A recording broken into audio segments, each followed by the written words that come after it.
Tani avait grandi aux côtés de plusieurs gorilles et son lien avec l'un d'eux, Jalta, était tout simplement extraordinaire. Ce n'était pas une simple amitié, c'était une connexion profonde, forgée dans les moments de tendresse et de jeu, comme si ce gorille faisait partie de sa famille. Mais lorsqu'elle a dû partir, quitter ce monde où humains et animaux partageaient une proximité rare, elle était convaincue que Jalta l'oublierait. Les années ont passé, et on lui a fortement déconseillé de chercher à le revoir. Les experts étaient formels. Un gorille redevenu sauvage ne garde pas de souvenirs d'une humaine, surtout après tant de temps. Pourtant, Tani n'a jamais pu chasser Jalta de son esprit. Ce qui s'est passé lorsqu'elle a décidé de braver ses avertissements est une histoire qui touche le cœur. Attendez de voir comment Jalta a réagi en la retrouvant. Tani et son père, Damian, étaient impatients. Ils naviguaient sur une rivière sinueuse, entourée d'une végétation dense, au cœur d'une forêt africaine luxuriante. Leur objectif, retrouver les gorilles qu'ils avaient autrefois élevés avec amour. Ces animaux, relâchés dans la nature depuis des années, vivaient désormais libres, loin des enclos et des humains. À mesure que le bateau glissait sur l'eau, Tani scrutait le rivage, son cœur battant à l'idée de revoir Jalta et BIM, un autre gorille qu'elle avait chéri. Mais les guides étaient clairs, s'approcher était risqué. Ces gorilles avaient fondé leur propre famille, loin de toute captivité. Ils pourraient ne pas apprécier la présence d'humains, même ceux qui les avaient autrefois aimés. Les avertissements résonnaient dans l'air humide, ne descendez pas du bateau. Restez à distance. Mais Tani n'était pas de cet avis. Au fond d'elle, elle sentait que Jalta, ce gorille qu'elle avait tenu dans ses bras lorsqu'il n'était qu'un bébé, garderait un souvenir d'elle. Elle refusait de croire que leur lien, tissé au fil des années, pouvait s'être effacé. Était-il encore une famille, ou tout cela n'était-il qu'un rêve d'enfant? Les gorilles avaient leur propre vie désormais, entourés de leur clan, dans un monde où les humains n'avaient plus leur place. Tout le monde autour d'elle, des guides aux experts, répétait que s'approcher était dangereux. Les gorilles sauvages sont imprévisibles, disait-il. Mais Tani n'écoutait pas. Elle avait grandi avec ces animaux, partagé leurs jeux, leurs peurs, leurs joies. Elle ne pouvait pas imaginer qu'ils l'auraient oubliée. Alors que le bateau avançait lentement, des ombres se dessinèrent entre les buissons. Des têtes apparurent, des regards curieux fixés sur les intrus. Les gorilles les observaient. Tani sentit son cœur s'accélérer. Parmi eux, elle reconnut immédiatement Jalta. Il avait changé, bien sûr. Son corps était massif, ses traits plus durs, marqués par la vie sauvage. Mais ses yeux étaient les mêmes. Elle aurait reconnu ce regard n'importe où. Le bateau s'arrêta près de la berge et sans réfléchir, ignorant les mises en garde de son père et du guide, Tani sauta à terre. Ses pieds touchèrent le sol boueux et elle se tint là, face à Jalta, son vieil ami. Le silence était lourd. Jalta, dressé sur ses pattes arrière, s'avança vers elle. Il était immense, bien plus grand qu'elle, une force brute de la nature. Autrefois, elle le portait dans ses bras comme un nourrisson. Aujourd'hui, il la dépassait de toute sa hauteur. Les guides retinrent leur souffle. Damian, son père, murmura un avertissement, mais il était trop tard. Jalta était tout près. Personne n'osait bouger. Si quelque chose tournait mal, Tani serait seule face à lui. Soudain, Jalta tendit la main et saisit son bras. Un frisson de peur traversa l'assemblée. Damian fit un pas en avant, prêt à intervenir, mais il savait qu'un mouvement brusque pourrait aggraver la situation. Était-ce la fin? Tani avait passé sa vie à aimer ses gorilles. Allait-elle maintenant être blessée par celui qu'elle considérait comme son meilleur ami, mais alors, quelque chose d'incroyable se produisit. Jalta ne montrait aucune agressivité. Ses yeux, doux et familiers, plongèrent dans ceux de Tani. Il posa doucement sa tête contre la sienne, comme il le faisait des années auparavant lorsqu'il cherchait du réconfort. Tani sentit des larmes monter. Ce n'était pas une attaque. C'était une reconnaissance. Jalta se souvenait d'elle. Il la serrait délicatement, frottant son visage contre le sien, comme pour dire « Tu m'as manqué ». À ce moment, BIM, l'autre gorille, s'approcha à son tour. Lui aussi sembla reconnaître Tani. Il tendit un doigt, effleurant doucement son visage, un geste empreint de tendresse. Les guides, stupéfaits, n'en croyaient pas leurs yeux. Ces gorilles, redevenus sauvages, agissaient comme s'ils retrouvaient une vieille amie. Pour comprendre l'ampleur de ce moment, il faut remonter des années en arrière, à l'époque où tout a commencé. Damian, le père de Tani, avait consacré sa vie à sauver les animaux, en particulier les gorilles. À travers l'Aspen Foundation, il travaillait sans relâche pour réhabiliter ces créatures majestueuses et les réintroduire dans leur habitat naturel. La famille possédait également un zoo à Canterbury, un lieu où les animaux qui ne pouvaient être relâchés trouvaient un refuge. Pour Tani et ses frères et sœurs, grandir dans cet environnement était une aventure magique. Leur maison était entourée de lions, d'éléphants et bien sûr, de gorilles. Chaque jour, ils vivaient au rythme des animaux, apprenant à les comprendre, à les respecter et à les aimer. Quand Tani avait à peine 1 an, un bébé gorille nommé Bim arriva au zoo. Il était blessé, orphelin, sa famille décimée par des braconniers. Damian et son équipe prirent soin de lui, le soignant avec une tendresse infinie. Tani et ses frères et sœurs, toujours présents au zoo, devinrent vite les compagnons de jeu de Bim. Pour eux, il n'était pas seulement un animal, il était un ami, un membre de la famille. Tani passait des heures dans son enclos, jouant avec lui, riant de ses facéties.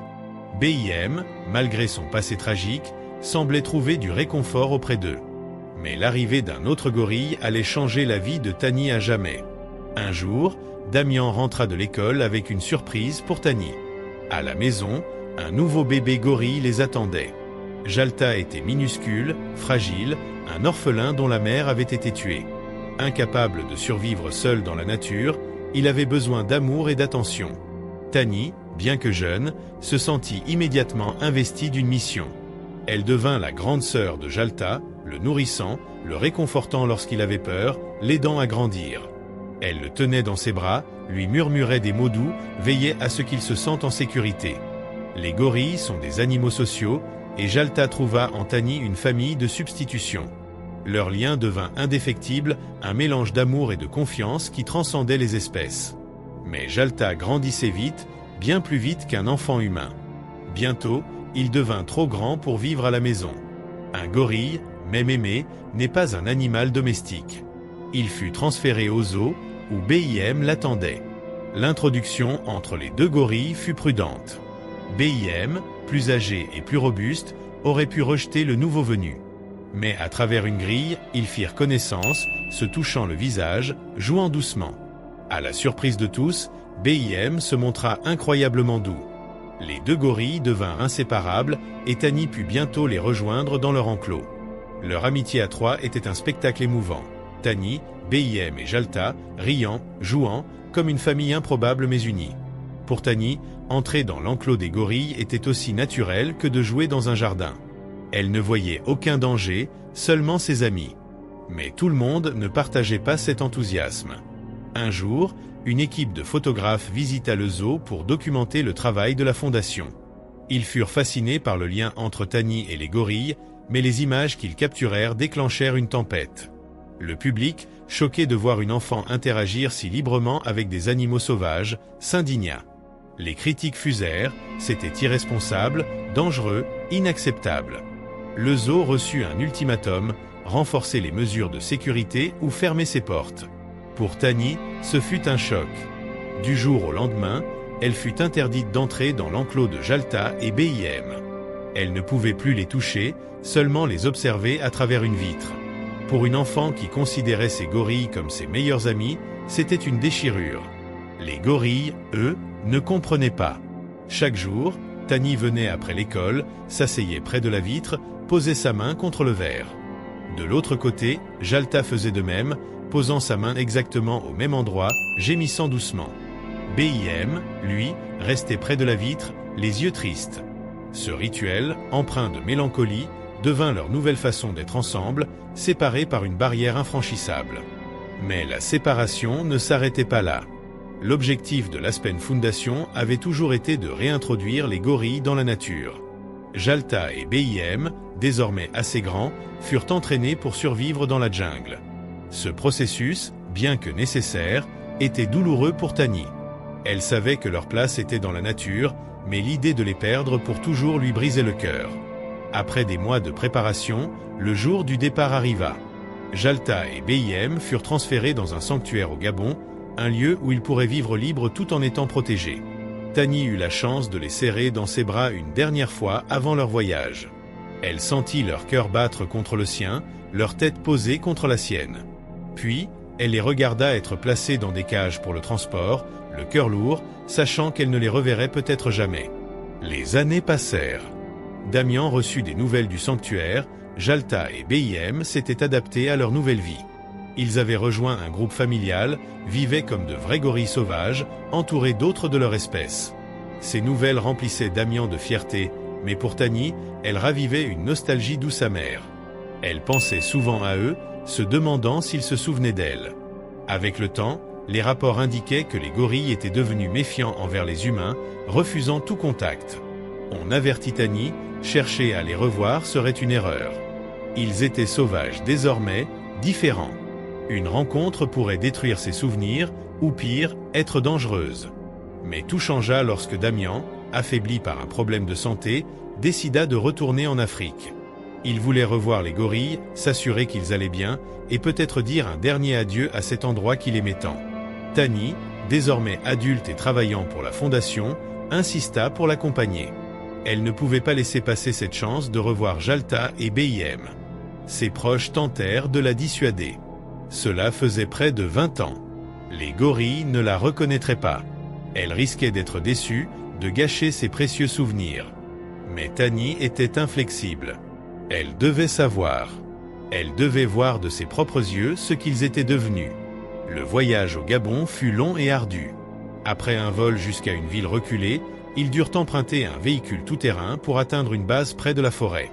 De là, ils navigueraient en bateau sur une rivière traversant l'habitat des gorilles. Les guides du sanctuaire furent catégoriques, aucune interaction directe n'était autorisée. Les gorilles étaient sauvages, imprévisibles. Tani et Damian devaient se contenter de les observer de loin. Mais Tani, bien que respectueuse des règles, gardait un espoir secret. Elle voulait croire que Jalta et Bim se souviendraient d'elle, que leur lien avait survécu aux années et à la distance. Le premier jour de recherche, le bateau glissait lentement sur la rivière. Tani scrutait les berges, son cœur battant à tout rompre. Soudain, des visages apparurent entre les arbres. Les gorilles les observaient, curieux, mais prudents. Tani retint un cri. Là, parmi eux, elle reconnut Jalta et Bim.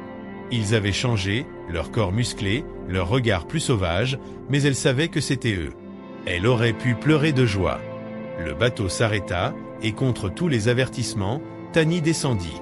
Elle se tenait là, vulnérable, face à Jalta, qui s'avançait lentement vers elle. Le moment était suspendu. Jalta, immense, imposant, la regardait fixement. Puis, il tendit la main et saisit son bras. Un silence tendu enveloppa le groupe. Damian, prêt à intervenir, retint son souffle. Mais Jalta ne montrait aucune hostilité. Il posa sa tête contre celle de Tani, un geste familier, chargé de souvenirs. Elle caressa doucement sa tête, comme elle le faisait lorsqu'il était bébé.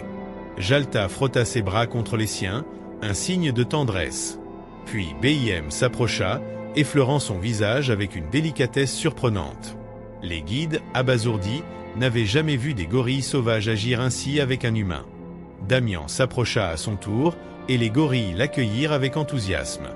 Ils jouèrent avec lui, le serrant et roulant doucement sur le sol, comme s'ils retrouvaient un vieil ami. Mais avec Tani, leur comportement était différent, plus intime. Ils semblaient reconnaître en elle la petite fille qui les avait aimés, protégés, élevés. La famille des gorilles, restée en retrait, observait la scène. Tani et Damian purent voir l'habitat naturel de Jalta et Bim, un monde où ils étaient enfin chez eux. Mais les gorilles ne voulaient pas s'éloigner de leurs anciens amis humains. Ils passaient tout leur temps près d'eux, comme s'ils cherchaient à rattraper les années perdues. Les guides, initialement sceptiques, étaient émerveillés. Ils n'auraient jamais cru que des gorilles sauvages pouvaient redevenir si affectueux envers des humains. Il était évident que Tani et Damian leur avaient manqué. Les gorilles gémissaient doucement lorsque le moment de partir approcha. Tani, le cœur serré, savait que ce pourrait être la dernière fois. Une journée supplémentaire fut accordée, et elle savoura chaque instant avec Jalta et Bim. Lorsqu'il fut temps de dire adieu, les gorilles semblaient ressentir sa peine. Bim la serrait doucement, refusant de la lâcher. Jalta, son premier bébé, posa sa tête contre sa poitrine, et elle l'embrassa une dernière fois, murmurant qu'elle l'aimait. En montant dans le bateau, Tani pleurait, mais elle était reconnaissante. Elle n'avait pas écouté ceux qui lui avaient dit de ne pas y aller, et elle ne le regrettait pas. Cette expérience, ce lien qui avait résisté au temps, à la distance et à la vie sauvage, était un trésor qu'elle chérirait toujours. Les gorilles regardèrent le bateau s'éloigner, leur silhouette disparaissant dans la forêt. Tani savait qu'ils étaient à leur place, libres, heureux. Elle rentrerait chez elle, continuerait le travail de la fondation et garderait Jalta et BIM dans son cœur pour toujours. Cette histoire est une ode à l'amitié, à la confiance et à la puissance des liens qui transcendent les espèces. Tani et ses gorilles ont prouvé que l'amour peut survivre aux années, aux continents et même à la sauvagerie de la nature. Avez-vous aimé cette histoire? Pensez-vous que les animaux se souviennent de ceux qui les ont aimés? Partagez vos pensées dans les commentaires. Et si cette histoire vous a touché, abonnez-vous à notre chaîne et laissez un like. Merci d'avoir écouté, et à bientôt pour une nouvelle histoire.